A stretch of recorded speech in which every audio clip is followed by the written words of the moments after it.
kita semua sudah praktek dan kita sudah rasakan mungkin. Ya.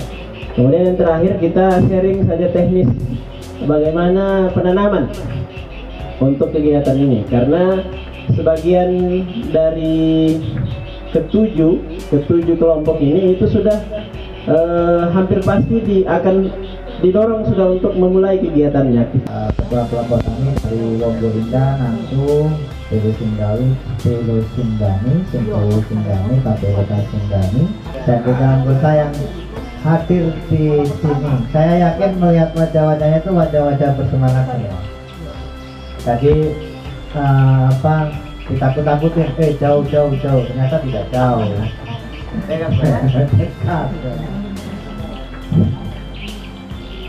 Jadi saya pertama mengucapkan terima kasih Bapak Ibu telah berkenan hadir di sini, termasuk teman-teman dari fasilitator desa. Ada Bu Mila, Bu Yunis, Pak Taslim, yang belum kelihatan Wandi sama Randi. Oh, sudah sementara di sini. Kita akan melakukan praktek atau sekolah lapang berkaitan dengan kebutuhan kita dalam pelaksanaan agroforestry. Nah, mungkin tadi sudah disampaikan Pak Soleh. 22 bedeng. Itu masih bedengannya, belum jaraknya Pak. Jaraknya. Kalau misalnya 5 bedeng, 5, kemudian 5, berarti ini 5.000, baru 10.000. Jadi satu hamparan karena luas lokasi di situ yang kita siapkan mungkin sekitar setengah hektar. Jadi 50 kali 100. Jadi kalau lahan sekitar berapa ribu itu sekitar 22.000, Simpulu Singgani sekitar 33.000 ya, ditambah dengan Simpulu Singgani. Jadi cerita gambaran saja untuk satu kelompok ini, karena kemarin pengalaman kami di pembibitan kemarin sudah ada sedikit. Kalau kita kemarin yang di lahan itu lebih bagus kalau agak lebarannya agak sama. Alasan kami bukan masalah lahan untuk pembibitan. Kemarin kami runding bersama, kami bagi kelompok dari 35 orang. Kami bagi kelompok, ada 5 kelompok. Jadi masing-masing dibagi 6 orang. Masing-masing menyiapkan lahan untuk pembibitan.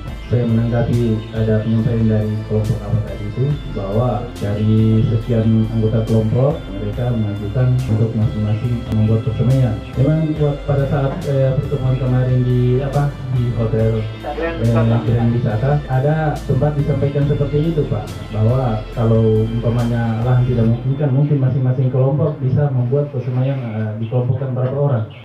Sudah dibikin, sudah ada Panjangnya Pak? Panjangnya baru lebih sekitar 20. Jaraknya kita tahu, kemudian dalam satu bedeng kita masuk berapa bibit. Untuk polybag ukuran 10 kali 15. Kalau saya sih misalnya mau berapa itu tergantung sebenarnya pada inti akhirnya adalah mutu kualitas bibit akhir. Jadi kalau misalnya mau tadi ada ide 6, ya memang tadi kendalanya adalah menjadi banyak perlengkapan yang dibutuhkan. Tetapi keuntungan yang lain pasti pengangkutannya lebih dekat di masing-masing titik itu, ya kan? Ini pas-pasnya, ya kita asumsikan ini pas-pas, penuh dia. Cara merenggangkan apakah dipindahkan dari dari bedengan ini atau mungkin ditambah sedikit. Tinggal digeser saja nanti. Ketika dia sudah daunnya sudah mulai berkembang, supaya rata dia punya hidup. Tinggal sorong saja, atau mungkin ada bedengan cadangan misalnya kan. Diangkat mungkin 100 di sini, 100 ditampung di sini. Kita nanti pada saat pembuatan persemaian, saya cuma kasih ide, datang tim fasilitator, langsung di dalam lagi kita buat, bukan lagi praktek pembuatan pupuk kompos, langsung buat pupuk kompos satu titik. Tapi pada saat tanggal yang ditentukan, boleh saja kita buat persemaian, ada sedikit di sela kita isi dengan pembuatan pupuk kompos, kan tidak lama. Kondisinya terlalu kering, boleh ditambahkan lagi 4 supaya basah lagi, diaduk lagi. Kalau terlalu basah ya coba ditiriskan, terus dilihat kondisi suhunya. Kalau panas dia diaduk. Harapannya pupuk yang bertonton itu, yang bertonton yang diminta sendiri oleh kelompok dan kebutuhannya untuk kita semua dibuat sendiri. Komisioner yang buat nanti nih. Kalau memang mau menggali, galinya berapa dalam? Itu Bu Sri mungkin, Bu Mila itu mungkin butuh jelaskan. Kita mau sistemnya gali lubang, yang itu lebih menghemat bahan terpal, ataukah kita mau membuatnya dengan cenderung muncul di atas permukaan tanah? Sudah pernah lebih dulu berkecimpung di dunia pupuk kompos, itu apa sih? Adakah bedanya antara media terpal dengan media tanah? Bedanya di mana? Itu saja supaya bisa nambah pengetahuan, karena mengingat kalau dia mau dibuat per sub anggota kelompok yang buat, itu kita akan pasti menggunakan banyak terpal. Ini kan untuk pupuk batang, ada juga untuk pupuk buah sama daun. Nah, kalau untuk pupuk yang begini, kompos begini, ya sama juga, karena lantaran di sana tidak ada buah kakao, cuma orang pakai batang pisang, sama juga seperti begini, cuman orang tidak pakai tarpal, digali di tanah, karena lebih cepat lagi jadinya kalau digali di tanah itu. Secara pribadi saya tes, istilahnya saya eksperimen, menggunakan sama seperti tadi itu bahan-bahannya, cuma saya kekurangan sedikit kok sekam. Nah, yang saya gunakan di sana hanya dedak, batang kulit coklat, daun-daun gamal. Jadi pencampurannya kurang lebih sama seperti itu tadi, hanya saya menggunakan gembor juga untuk penyiraman, untuk pemerataan. Dan saya mengaduknya agak lebih lama supaya pencampuran nempatnya itu agak merata. Nah, setelah itu saya tutup di atas tanah. Saya tidak menggunakan terpal sebagai alasnya, saya hanya menutup di atasnya selama kurang lebih seminggu. Setelah itu saya benamkan di lubang. Karena apa? Proses pupuk itu sudah hampir mungkin 40% mau jadi, saya benamkan di lubang karena mengingat suhu di dalam tanah itu lebih stabil dan seimbang. Jadi kita tidak perlu bolak-balik lagi. Dan alhamdulillah tahun kemarin jadi. Baiknya dia di dalam tanah, digali. Karena seperti Bapak Zul sampaikan tadi, suhunya lebih terjaga. Itu kita lakukan kemarin di kampus, itu alhamdulillah berhasil.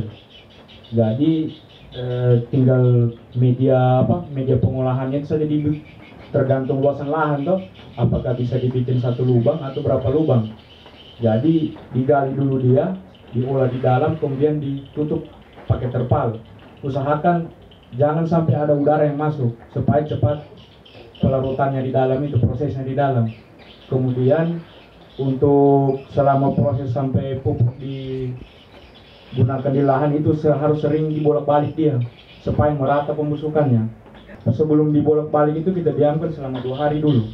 2 hari, setelah dari itu baru selama hampir 1 bulan tiap hari itu kita bolak-balik terus. Diaduk dalam lubang.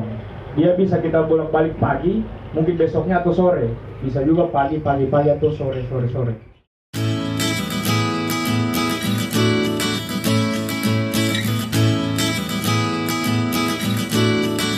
Jadi untuk pembuatan kompos, kenapa kita ditekankan tidak menggunakan pupuk kimia seperti urea, KCl, ada fosfor, ya. Konsepnya orang Jerman itu ngasih kita dana, itu kembali kita ke alam. Sebenarnya pupuk banyak sekali tersedia di bahan-bahannya itu, banyak sekali tersedia di sekitaran kita, apalagi di sini. Jadi untuk membuat pupuk organik itu bisa dari kotoran hewan. Bahan-bahan yang kita butuhkan adalah kotoran ternak yang sudah lama ya. Nah, saya perlu sampaikan bahwa kotoran ternak itu tidak boleh yang masih fresh, tetapi yang sudah dijemur atau ditiriskan kurang lebih 2 minggu ya untuk kotoran. 2 minggu, kurang lebih 2 minggu atau lebih dari itu juga boleh. Ya, kemudian kulit kakao, kulit coklat ini sangat bagus sekali. Kenapa? kandungan NPK di dalam kulit coklat ini yang paling tinggi. Nah, tapi ini harus dicacah dulu Pak ya.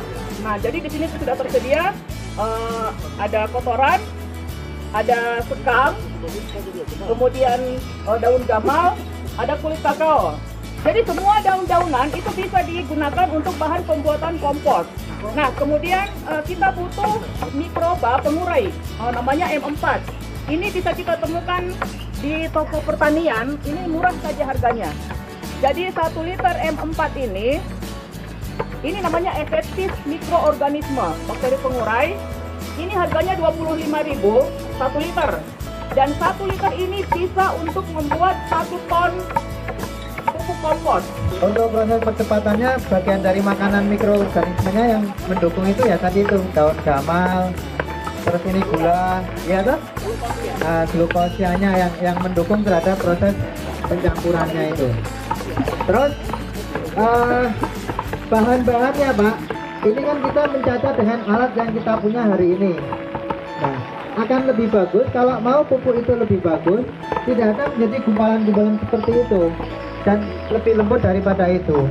Jadi kalau bahannya digiling pakai mesin pencacah lebih lembut, itu lebih membantu terhadap proses penguraiannya.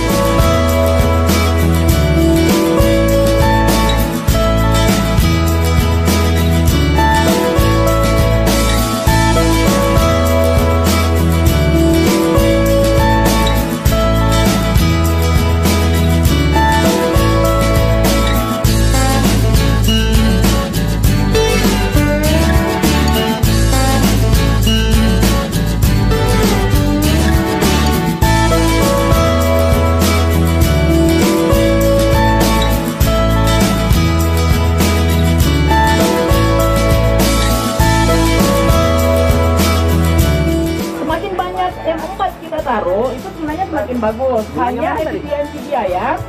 Jadi kita pakai perbandingan 1 liter air gunakan 1 tutup botol M4.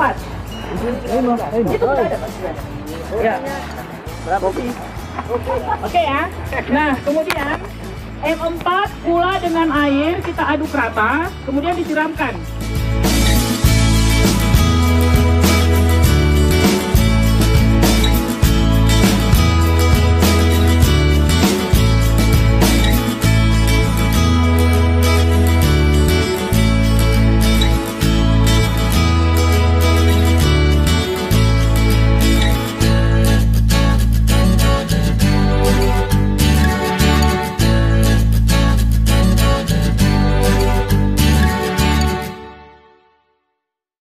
Terima kasih atas diadakannya sekolah Abang ini. Banyak kami dapatkan terutama pengalaman, terutama bikin pupuk dengan apa-apa yang kita akan laksanakan di kelompok, ada semua kita dapati. Dan ucapkan banyak terima kasih atas adanya diadakannya sekolah lapangan. Harapannya ke depan semuanya rencana kita terkerja dengan lancar, tidak ada kendala, semua anggota kelompok semua dapat dikerjakan bisa berjalan dengan baik. Ya, kami melaksanakan pertemuan di Desa Bakulu yang dilaksanakan di foto, dan dari hasil pertemuan itu kami